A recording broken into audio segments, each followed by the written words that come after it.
നിയമസഭാ തെരഞ്ഞെടുപ്പ് ആസന്നമായ ഹരിയാനയിൽ കോൺഗ്രസിലേക്കുള്ള ഒഴുക്ക് തുടരുകയാണ്. പൽവൽ ജില്ലയിലെ ഹാത്തിൻ നിയമസഭാ മണ്ഡലത്തിൽ നിന്നുള്ള 2 തവണ MLA ആയ മുതിർന്ന നേതാവ് കൂടിയായ ചൗധരി ഹർഷ് കുമാറാണ് തന്റെ സഹപ്രവർത്തകർക്കൊപ്പം കഴിഞ്ഞ ദിവസം കോൺഗ്രസിൽ ചേർന്നിരിക്കുന്നത്. ഹരിയാനയെ സംബന്ധിച്ച് നിയമസഭാ തെരഞ്ഞെടുപ്പിന് ഇനി മാസങ്ങൾ മാത്രമാണ് ബാക്കിയുള്ളത്. ആ ഘട്ടത്തിലാണ് ഇപ്പോൾ നേതാക്കളുടെയും പ്രവർത്തകരുടെയും കൂട്ടത്തോടെയുള്ള ഒഴുക്ക് കോൺഗ്രസിലേക്ക് വരുന്നത്.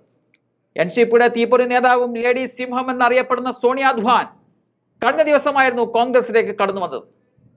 അവർ കടന്നു വന്ന് മണിക്കൂറുകൾക്കുള്ളിലാണ് ഹരിയാനയിൽ നിന്നുള്ള ഹർഷ് കുമാർ കോൺഗ്രസിൽ അഭയം പ്രാപിച്ചിരിക്കുന്നത്. അദ്ദേഹം മുമ്പ് സ്വതന്ത്ര സ്ഥാനാർത്ഥിയായി മത്സരിച്ചു വിജയിച്ചിട്ടുള്ള ആളാണ്.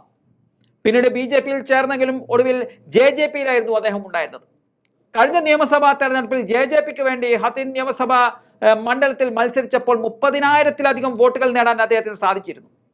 2014 BJP സ്ഥാനാർത്ഥിയായി മത്സരിച്ചപ്പോഴും ഏതാണ്ട് 38,000-ഓളം വോട്ടുകൾ അദ്ദേഹം നേടിയിരുന്നു. 2005-ലാണ് സ്വതന്ത്ര സ്ഥാനാർത്ഥിയായി മത്സരിച്ച് അദ്ദേഹം വിജയിച്ചത്. അന്ന് 2ാം സ്ഥാനത്ത് കോൺഗ്രസ് ആയിരുന്നു.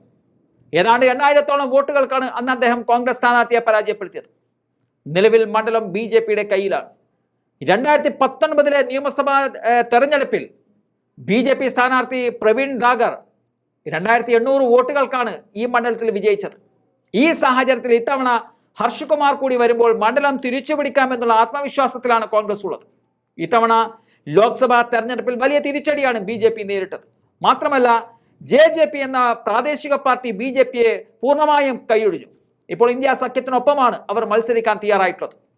ആം ആദ്മി പാർട്ടിയെ പോലുള്ള മറ്റു പാർട്ടികളും ഇന്ത്യ സഖ്യത്തിൽ മത്സരിക്കാൻ വരുമ്പോൾ NDA സഖ്യത്തിൽ BJP മാത്രമാവുകയാണ്. ചില സ്വതന്ത്രരുടെ പിന്തുണയോടെയാണ് ഇപ്പോൾ ഹരിയാനയിൽ BJP ഭരണം നടത്തുന്നത്.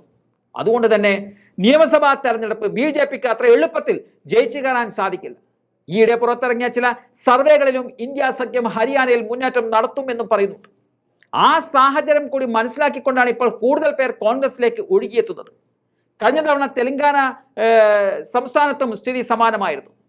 തെരഞ്ഞെടുപ്പിനോട് അടുക്കുമ്പോൾ കോൺഗ്രസ് മുന്നേറ്റം നടത്തുന്നു എന്ന് മനസ്സിലാക്കി കഴിഞ്ഞപ്പോൾ കൂട്ടത്തോടെയാണ് നേതാക്കൾ കോൺഗ്രസിലേക്ക് ചുവടുമാറി വന്നത്. ഇപ്പോൾ അതേ അവസ്ഥ തന്നെയാണ് ഹരിയാനയിലും ഉണ്ടാവാൻ പോകുന്നത്.